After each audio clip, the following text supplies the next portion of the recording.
估唔到我仲未將細佬打喊，喊嘅嗰個係我。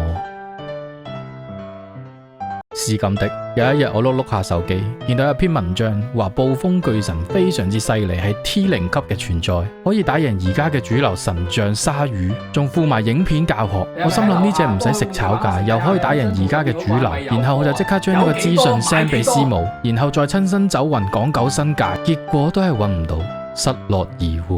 呢個時候我打開手機入邊嘅獅字頭，發現竟然有得訂。我二話不說即刻訂3個，錢都俾埋啦。然後我諗下，唔係喎，可能日本撳翻嚟仲平喎。然後我又喺樂天度再撳多咗3個翻嚟。唔知點解買咗6個暴風巨神嘅今晚我失眠。我拎起手機掃咗掃，發現越嚟越多文章講呢個暴風巨神，我越睇越唔對路，不斷此地無銀300兩。